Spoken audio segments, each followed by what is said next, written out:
তো অবশ্যই দেখেন আমার কাছে মনে হয় একটা বড় সুযোগ এবং ভালো করার অনেক বেশি চান্স আছে, যেহেতু আমরা হয়তো যে গ্রুপে আছি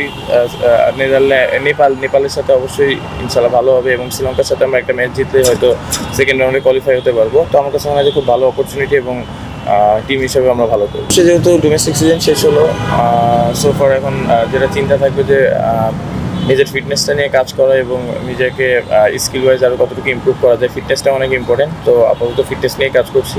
না দেখেন, যেই জায়গায় ব্যাটিং করা হয় আমরা আসলে ওই জিনিসটা যেটা আপনি বললেন অবশ্যই থ্যাঙ্কলেস জব, কারণ আপনি ওই সময় হাই স্ট্রাইক রেট রেখে টিমের জন্য সবসময় কন্ট্রিবিউট করাটা, ওই স্ট্রাইক রেট মেনটেন করাটা ডিফিকাল্ট হয়ে যায়। বাট আমার কাছে মনে হয় যে যদি ম্যাক্সিমাম যে অপরচুনিটিগুলো আসে মাথা ঠান্ডা রেখে ওইটা যদি করতে পারে অবশ্যই আমাদের টিমের জন্য ভালো হবে। এবং কারোর উপর ডিপেন্ডেবল যে এই করবে বা এরকম কিছু না।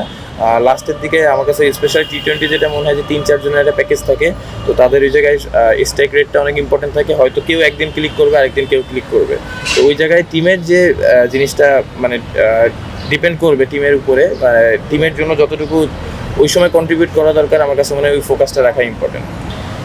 ন্যাশনাল টিম তো অবশ্যই একটা প্রাইডের জায়গা এবং সবসময় আমার কাছে এটা অনেক বেশি মানে খারাপ লাগে যখন ন্যাশনাল টিমের বাইরে থাকি। অবশ্যই চেষ্টা করবো ওই জায়গাটা ফেরত পাওয়ার এবং যেটা বললাম যে হ্যাঁ অবশ্যই ওই মানে ক্রিকেটটা খেলতেছি তো ন্যাশনাল টিমে খেলার জন্যই, অবশ্যই যেটা বললাম অনেক প্রাইডের ব্যাপার। এবং বিপিএলটা ভালো গেছে, প্রিমিয়ার লিগও আলহামদুলিল্লাহ মোটামুটি ভালো গিয়েছে। বাট আমার কাছে মনে হয় যে অপরচুনিটিটা আসবে, অপরচুনিটিটা কতটুকু কাজে লাগাতে পারতেছি এটা আসলে ইম্পর্টেন্ট।